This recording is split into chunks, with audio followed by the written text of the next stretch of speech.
The house Harriet, Dottie, Zoo, and the other gingerbread girls slept and worked in was cinnamon-coloured and had a sugar-dusted effect to its roof and windowsills. The girls were too gaunt to be the legitimate inhabitants of a house like that, so Cleo met with nutritionists, came up with a potion that guaranteed vigour, and had the girls eat 7 meals a day. 7 bowls of vitamin and mineral-enriched gruel that couldn't really be differentiated from hog feed. The gruel ensured that the girls came across as the epitome of plump-cheeked country childhood in photos and in the documentaries and TV adverts.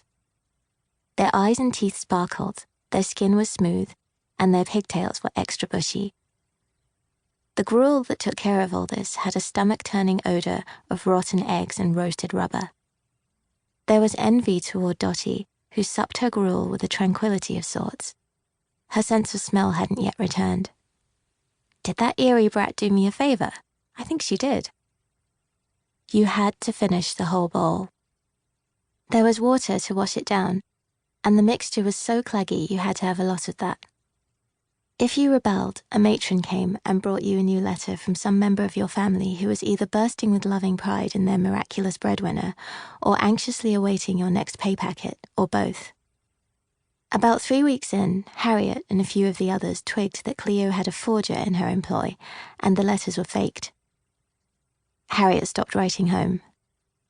The temperate wisdom of the replies she was receiving from Margot rang a lot of alarm bells for her, even though the handwriting was an impeccable match.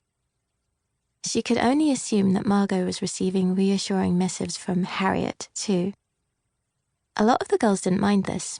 They found this mother Cleo Kercheval had assigned to them was much better at cheering them on than their actual mothers were. The fake mother took more pride in them.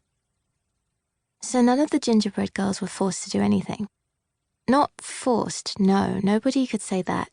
It was more that there were frauds they helped perpetrate against themselves, hoaxes they somewhat willingly became beholden to. If being manipulated like that did your head in too much, you could run away like Gretel did. But unlike Gretel, you wouldn't be welcomed back. Bearing this in mind, the gingerbread girls stayed on and were sorted into different teams each weekend. Team 1 was on in the afternoons, hosting tea parties on the 3rd floor. Tasks: pouring tea, handing round gingerbread, giggling a lot, and conveying country sayings they'd memorized from a book. The book was almost certainly a parody, but Cleo lost her temper when asked about it. Things said with a pure heart are pure. There was a warren of kitchens on the 2nd floor, and in the evenings, Team 1 donned daisy patterned hairnets and piped pink icing onto gingerbread figurines.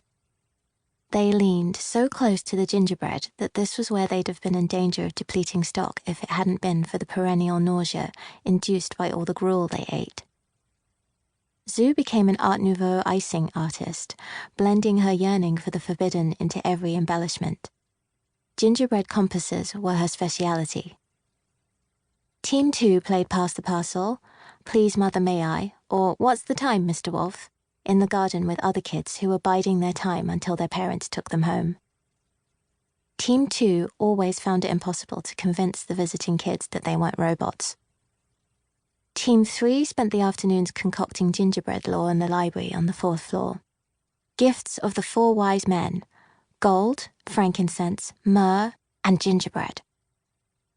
In the evenings, they hosted breadcrumb balls. They had no problem with the singing and choreographed dancing with Hansel dolls. After weeks of practice, they had those bits down to a T. But the bit where they had to skip around the grown-ups' chairs with their skirts shimmying wasn't easily done without flashing underwear. Some of the grown-ups didn't like that bit either, but a greater number had a good old stare. Might as well, they were allowed. With a look but don't touch rule, everybody knew where they stood. You could ask some of the older girls to jump higher, and most obliged, looking convincingly abashed at their naughtiness. This wasn't done for tips. They didn't receive any. It was done out of determination to give their all to the gingerbread experience. The less idealistic gingerbread girls were free to refuse, but the worst they could say was fudge off, as Cleo had a zero-tolerance policy toward swearing. Another option for breadcrumb ball attendees was taking turns dressing in grey shock-haired wigs and ankle-length black gowns and chasing the girls around, growling, "Give me Hansel, give me Hansel."